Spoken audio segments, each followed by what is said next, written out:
réengager les talents oubliés. Les seniors, ces salariés expérimentés, en général de plus de 45, 50 ans. On va en parler avec deux acteurs du monde de l'entreprise en France.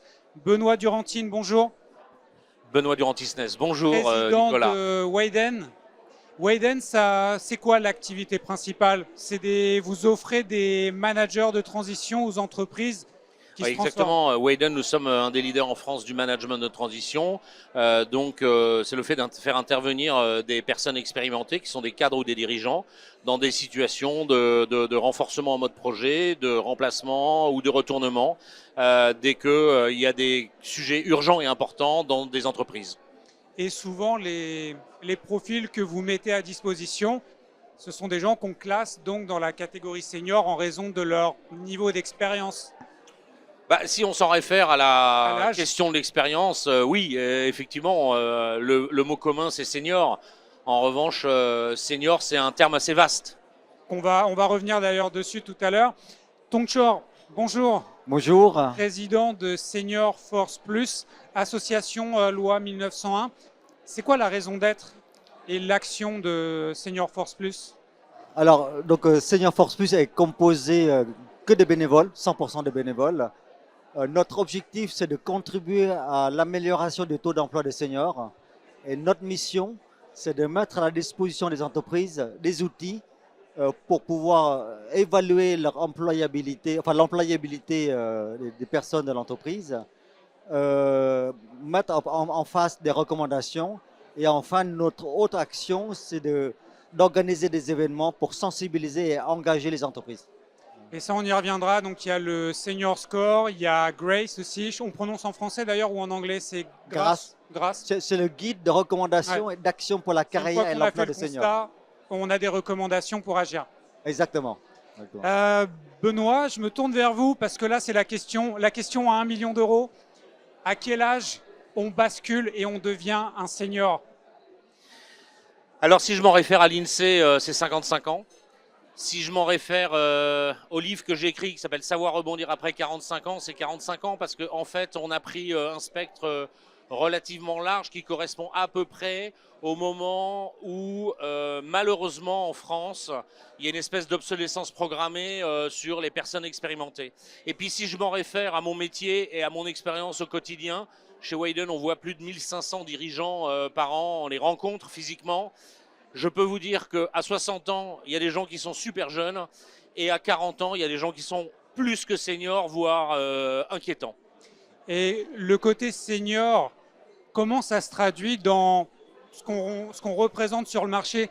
Ma question, en gros, c'est quand les gens nous cataloguent senior, le DRH, le recruteur, qu'est-ce qui change dans leur manière de nous appréhender? Je dis nous parce que je vais bientôt avoir 45 ans. En fait, il y a deux façons de voir les choses. Il y a le biais culturel contre lequel je pars. Je pense, on se bat tous. On se bat tous, c'est Tongchor avec son action formidable avec Senior Force Plus pour essayer de faire changer les mentalités. C'est la NDRH, c'est tous les DRH de France, c'est la plupart des entreprises et les seniors eux-mêmes. En tout cas, moi j'aime bien utiliser le mot de personnes expérimentées. On s'aperçoit qu'à l'expérience, c'est des gens qui sont engagés, qui sont fiables, c'est des gens qui sont travailleurs, c'est des gens qui ont envie. C'est aussi des personnes qui ont deux qualités importantes pour les projets de transformation d'entreprise, c'est l'expérience et la résilience.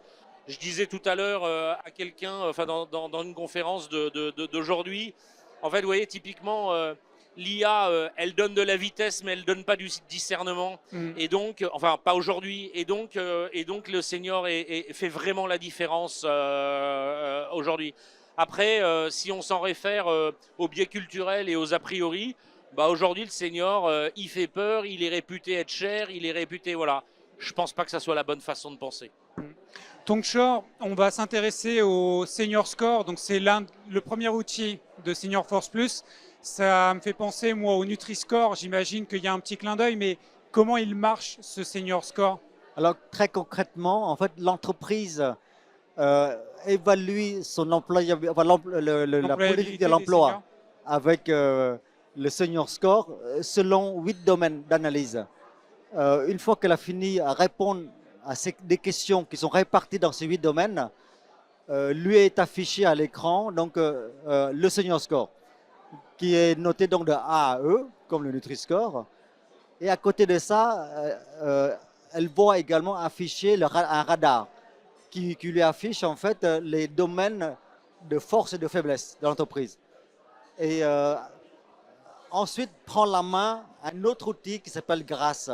GRACE pour guide, recommandations d'action pour la carrière et l'emploi des seniors, qui propose des recommandations en fonction justement des zones de faiblesse de l'entreprise. Et donc l'entreprise choisit de mettre en œuvre ou pas les recommandations. Elle est libre. Voilà. Chez Widen, je ne sais pas si chez Widen vous avez utilisé le senior score, mais la question que je vais vous poser, c'est est-ce que c'est facile pour une entreprise, quelle qu'elle soit, de faire déjà ce constat-là? Parce que j'imagine que si le constat il est mauvais, on n'a pas toujours envie de le voir. Alors pour vous répondre concrètement, chez Widen, le senior score, on va l'utiliser demain parce que j'ai discuté avec Tong Short tout à l'heure et j'engage toutes les entreprises à le faire parce que c'est comme ça qu'on va faire changer les choses. Et je dirais d'une manière un petit peu plus générale, en fait c'est une question de volonté mais ça doit être aussi impulsé par la direction. Et aujourd'hui, il faut bien se rendre compte que dans finalement la pyramide démographique de la France, les seniors sont incontournables, on le parlait par l'expérience et par la résilience, mais également parce que les classes moins importantes arrivent là et les seniors, on va avoir de plus en plus besoin. Donc de toute façon, on est en train de trouver des solutions qui vont s'imposer à nous et c'est une force incommensurable. Et si je peux me permettre, Oui. Nicolas, le senior score en fait est très utile, d'autant plus que la loi du 24 octobre 2025 oblige les entreprises de plus de 300 personnes à faire un diagnostic. Donc nous, le senior score est un outil de diagnostic qui est gratuit, justement disponible pour toutes les entreprises. Sur le modèle de ce qui a été mis en place, par exemple pour l'égalité homme-femme, on a plus ou moins des outils similaires maintenant pour les employés expérimentés. On ne parle plus de seniors d'ailleurs, on est obligé de dire salariés expérimentés. C'est important l'ajustement sémantique. Oh, je pense que c'est une question de vocabulaire, mais in fine, un chat est un chat. Ouais. Donc, Un salarié de plus de 50 ans est un salarié de plus de 50 ans. Voilà, ouais. Là, dans vos résultats, j'avais lu dans une ancienne interview que vous pointiez du doigt le fait que les grosses entreprises, qu'on pourrait penser les mieux armées pour être senior friendly, ne l'étaient pas. Et que c'était plutôt les ETI qui arrivaient à avoir des modèles vertueux. Comment vous l'expliquez? Tout à fait. Alors déjà, ça a pas mal changé parce que on constate quand même que depuis 2 ans, la mentalité a beaucoup changé, les entreprises ont beaucoup évolué et la sensibilisation au sujet des seniors est beaucoup plus importante. Cela étant dit, on voit quand même lorsque nous avons analysé le CAC 40 par exemple, les grandes entreprises sont moins enclins en fait de s'intéresser au sujet des seniors parce qu'il y a un problème de gouvernance. Le sujet des seniors souvent est dédié à la DRH qui n'est pas forcément dans le COMEX, dans l'ancien dirigeant. Et bon, là, c'est en train de changer justement grâce à des actions de lobbying ou de sensibilisation qu'on est en train de faire. C'est-à-dire que les gens qui peuvent décider d'implémenter de vraies politiques, ils ne sont pas au CA, ils ne peuvent pas peser en fait sur les décisions. Ouais, dans l'organe de direction, en tout cas CA ou COMEX, ouais. C'est important parce que il faut qu'ils se rendent compte déjà que le sujet des seniors, ce n'est pas un sujet social, mais également économique. Voilà.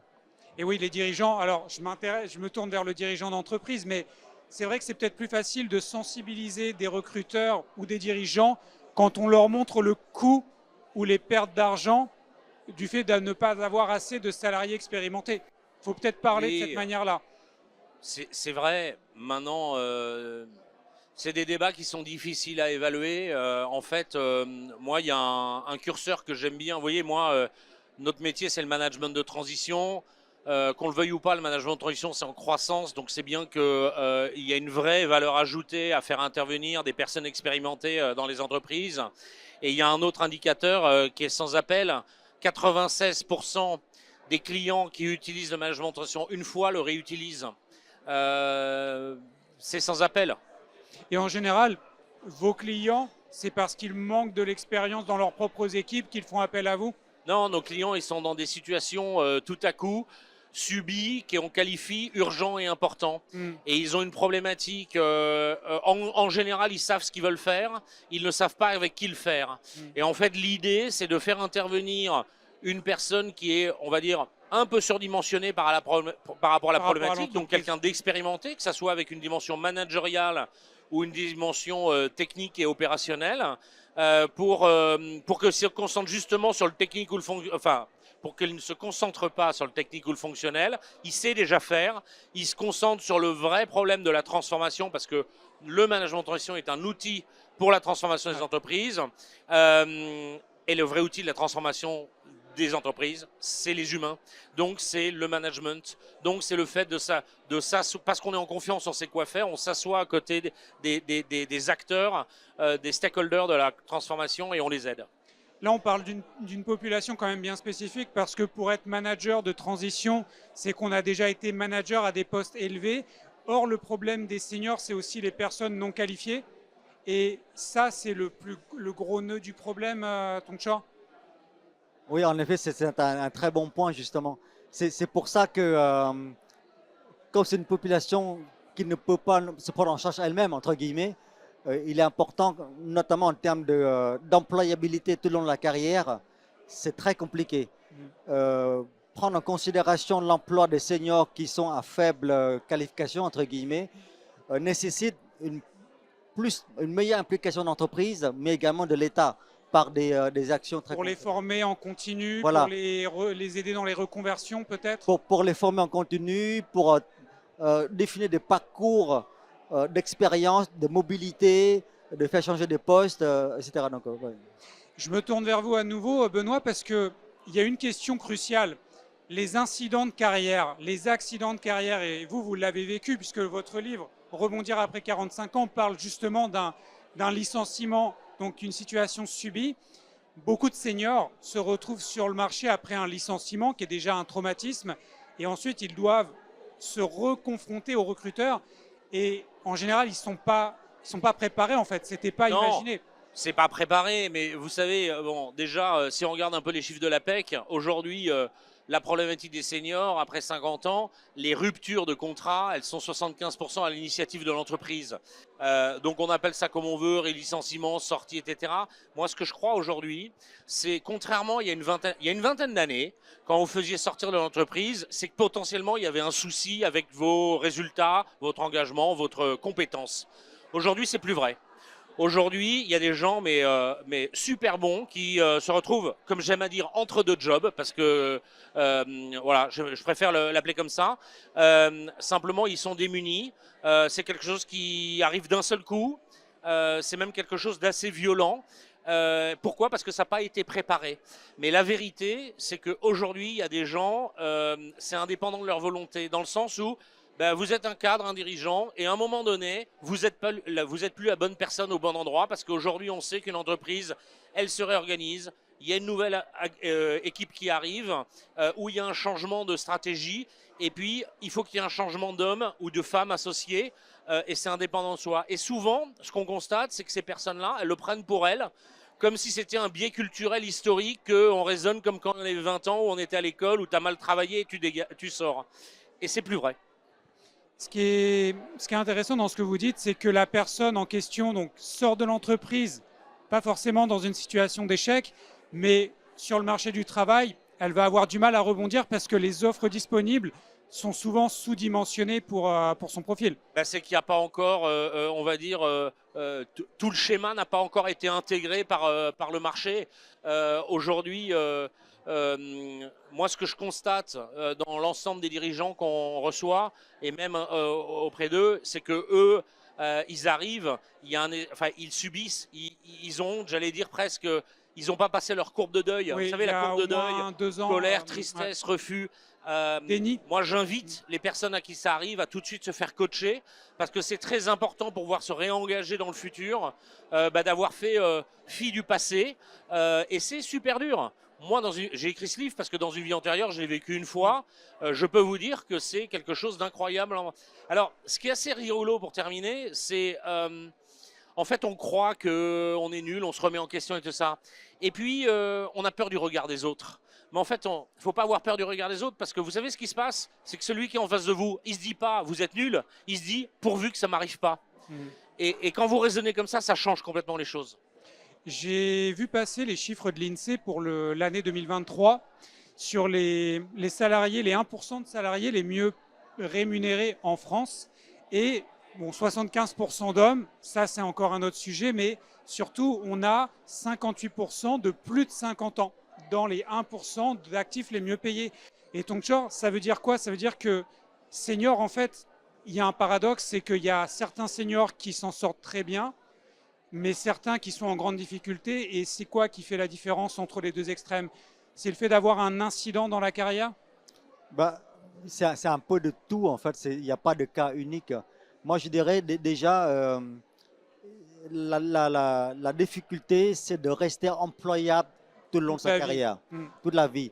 Et ça, les gens ne s'en rendent pas toujours compte, notamment lorsqu'ils ont des super diplômes ou qui pensent avoir Avoir appris un métier pour toute la voilà, carrière, et c'est pour un plus le métier cas. pour sa carrière. Mais la réalité prouve que c'est pas possible à cause justement, on parlait tout à l'heure de fusion, d'acquisition. On est sorti pas forcément à cause de notre qualité et de notre valeur, mais Parfois des relations humaines aussi qui ne collent pas et voilà, on il y a sort. plein de raisons qui fait que. Donc, ce qui manque un peu dans notre système de formation, c'est apprendre à apprendre et savoir s'adapter au contexte et être résilient. C'est d'arriver à un moment donné de dire, maintenant, il faut que j'arrive à rebondir. À me réinventer. Voilà, exactement, Et réinventer. j'avais vu, Benoît, que vous aviez parlé aussi de l'effort que les seniors devaient faire, enfin même les actifs avant d'être seniors, pour travailler leur réseau, pour qu'ils puissent s'appuyer sur le réseau quand il y a un incident de carrière. Et Oui, ça, c'est pas simple. vous savez, moi je m'inspire toujours de ce qui se passe ailleurs. Et en fait, ce que vous vous rendez compte, c'est que quand vous allez par exemple tout simplement dans les pays anglo-saxons, où déjà la maturité est beaucoup plus avancée, déjà dans la outsourcing de compétences, tout simplement, et à l'opposé de s'accrocher à son sacro-saint CDI, il faut bien se rendre compte, nous la population qu'on touche, on le disait tout à l'heure, c'est des cadres et des dirigeants. Si vous ne considérez pas à ce niveau que votre CDI c'est un CDD, on ne sait pas quand il s'arrête, déjà c'est beau. Après, effectivement, ce qu'on constate, nous, quand on reçoit des dirigeants et des cadres qui arrivent à un moment donné dans cette situation-là, c'est que ils n'ont rien anticipé. C'est-à-dire que sont des gens intelligents, ils voient le mur arriver et ils font rien pour le préparer. Et moi, je crois que c'est une composante importante de la suite du rebond. C'est en permanence de changer finalement d'hygiène de vie. On va dire créer du réseau. En même temps, j'aime pas trop ce terme parce que le réseau, pour moi, ça se décrète pas.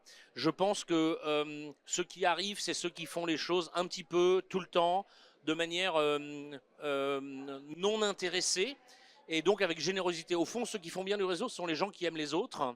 Et je pense qu'aujourd'hui, c'est une des composantes de la meilleure assurance chômage que vous pouvez avoir pour la suite, si je peux m'exprimer ainsi. Quand on n'a pas fait de réseau pendant toute sa carrière et qu'on se retrouve à 50 ans à comprendre qu'on en a besoin, c'est pas évident de rétablir la mire là, Non, j'imagine. mais pour moi, Benoît l'a dit à juste titre, le réseau, ça ne se construit pas au moment où on en a besoin. Mhm. Ça se construit Quand tout le on long. est dans Voilà, sa meilleure situation. exactement. C'est quand on aime les gens, construire le réseau. Moi, je dirais là où il y a un bon réseau à construire, c'est l'engagement sociétal. Toutes les personnes que je rencontre et qui sont engagées dans le monde associatif rencontrent plein de monde. Et c'est là qu'on se fait confiance, qu'on arrive à détecter la valeur des personnes.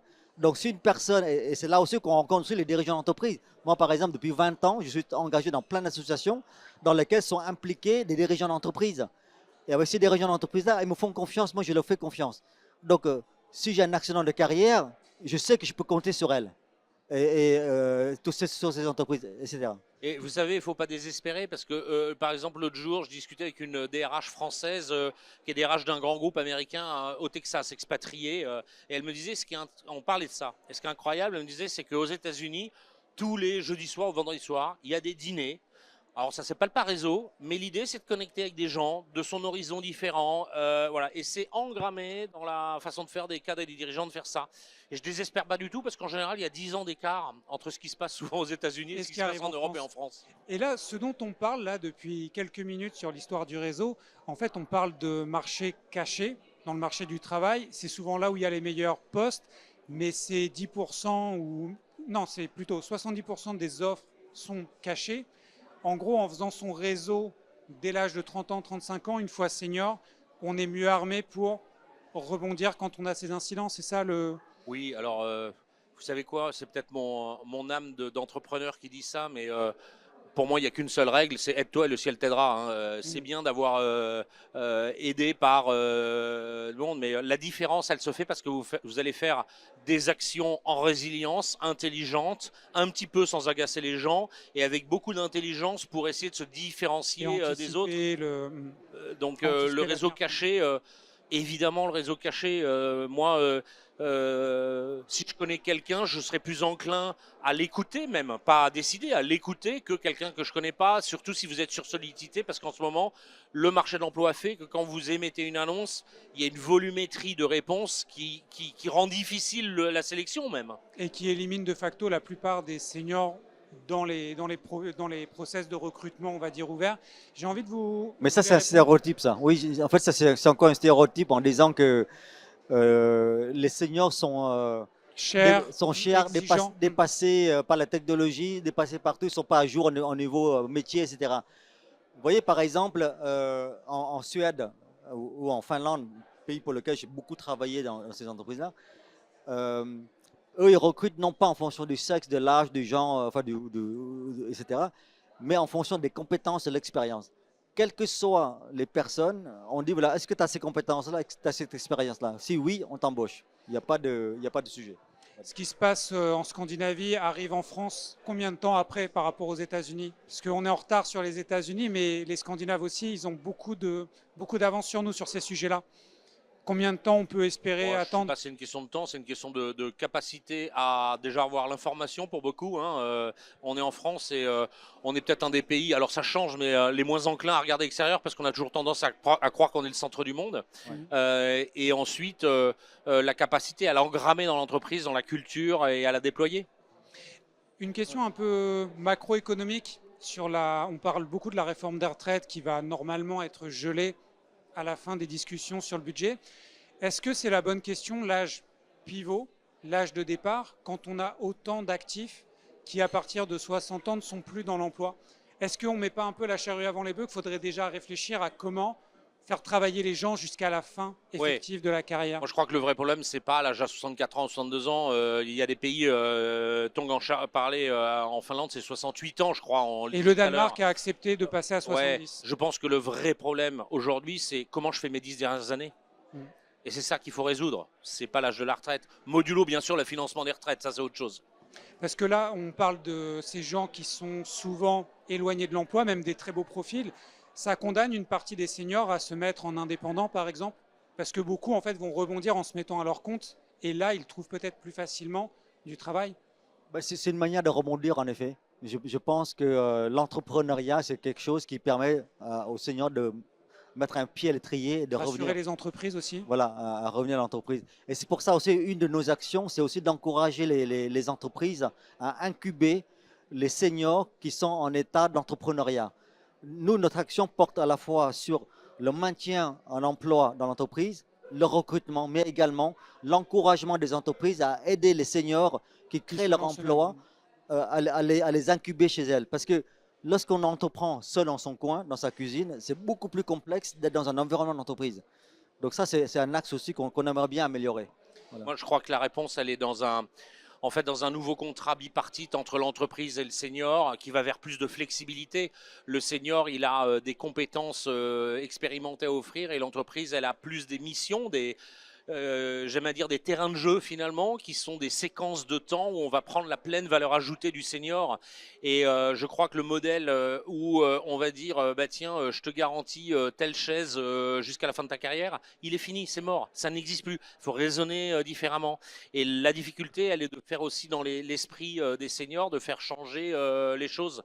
La flexibilité est la réponse, mais la flexibilité dans le travail, mais la flexibilité dans l'esprit aussi, dans l'esprit des personnes, que ce soit les donneurs d'ordre, les employeurs, comme les employés. Accepter des missions nouvelles qu'on n'avait pas forcément anticipées. J'aimerais ne pas finir cette table ronde sans parler du cas spécifique des femmes seniors, parce que on dit souvent, c'est la double peine. Femmes seniors, du côté de Senior Force Plus, est-ce que vous avez des actions spécifiques par rapport à elles? Oui, on a tout un groupe de travail en fait qui réfléchit justement à des solutions pour les femmes seniors.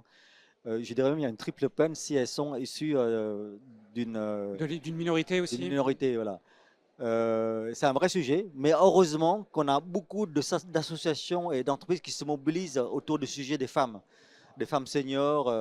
Oui, tout à fait. Donc nous, c'est un sujet capital pour nous.